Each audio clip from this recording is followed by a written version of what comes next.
Dr. Bali, can you share with us some of the benefits of meditation and why we should give our energy to it? Meditation. I think this is going to be the best future's medicine. Leave aside everything else. Meditation, its practice, the way it should be done. Practice means what is done every day, otherwise it can't be called a practice. So meditation, practice of it is something which has so much power and so much depth and effect on the human system that it can solve everything. Everybody wants to be healthy, happy, and it's their birthright. I feel that a human body, a human life should always be very healthy, joyful, and eternally happy. Body doesn't want to be any other way. Like a child, when a child is born and he gets some awareness, he's always jumping with joy, playing, and yet he's observing everything, he's doing what he has to do as he grows up. So that's how a human being should be, forever, till they die, and thereafter. So the practice of meditation is something that can bring that eternal joy. So how it works scientifically is that the human being, the system, it works on the basis of how the autonomous nervous system works. This one is the control room for all the functions in the body. Be it the heart beating, the lungs breathing, the blood flowing, the kidneys filtering, or liver doing its numerous jobs. Everything is ordered here, by the brain. So the autonomous nervous system is divided into two main disciplines or the functions, the sympathetic and the parasympathetic. So sympathetic nervous system, as a layperson to understand, is the functions which are voluntary functions, like the heart beating and the eating. So eating is sympathetic and the digestion is parasympathetic. Speaking is sympathetic and understanding is parasympathetic. So the meditation is governed by the parasympathetic system, and the parasympathetic system is the one which is relaxed, restful, peaceful, in control, never gets disturbed, in a very regulated flow, smooth, harmonious, and that's how body wants to be. So both the systems should work in harmony and in rhythm and in balance. And to make the sympathetic system work in order, it's important to have your parasympathetic system work also in that same, even if it's involuntary, but still in control, the way a body likes it. So that happens when you practice meditation every day. And so very simple to understand from this that the emotions come from the parasympathetic nervous system, and that is also what is very important to have good health. Good health is when you're emotionally in control, peaceful, happy, stable, and allow everything else, whether there are problems or challenges or obstacles or disappointments, they will happen. That's the nature of life. Day and night, light and dark, hot and cold, everything has an opposite. So same way, life will always have different flavors, and we want to be in control of it. So that will happen when we are allowing our system to function in rhythm and harmony through the practice of daily meditation. So every morning, like, we have a few things that we do. We brush our teeth, until then we don't eat. So that becomes like an automatic practice.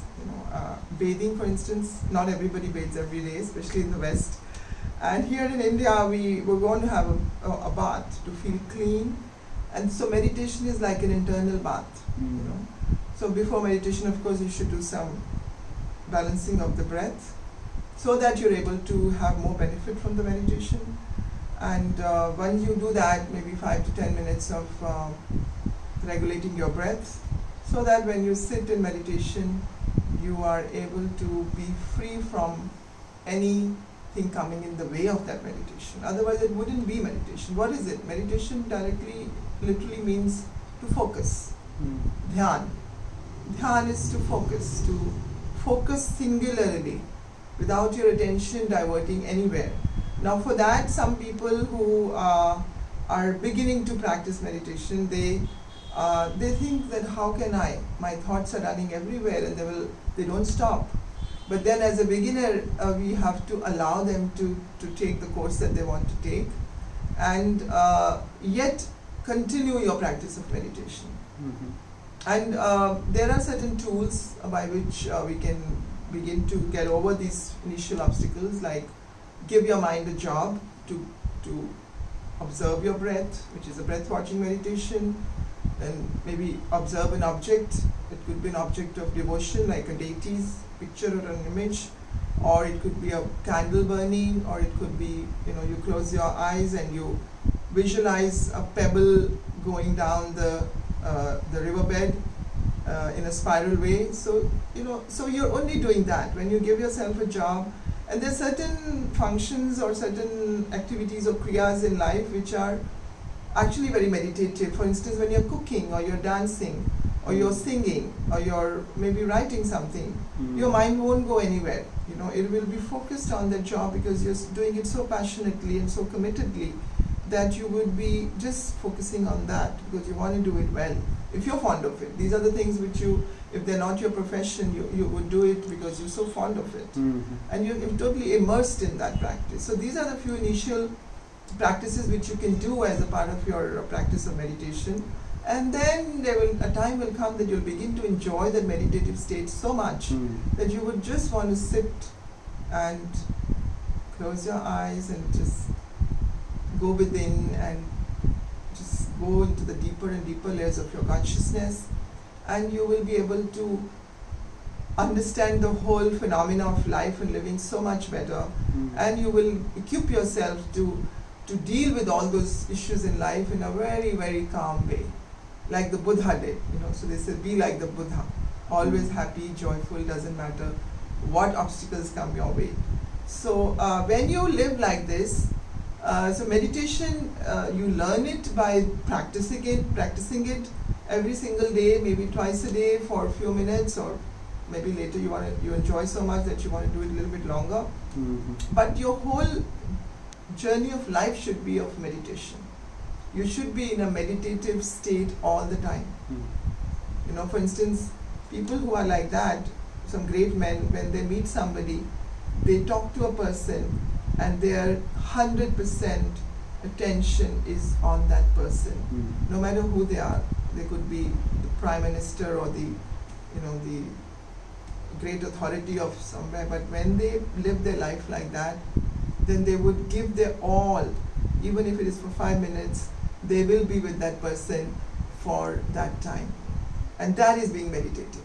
So when you do all your kriyas through the day, every week, every year, every month, and then end of the life, you achieve so much more, 1,000,000 times more than when you're not meditative. So when you live like that, sickness will not be able to enter you because you're so strong.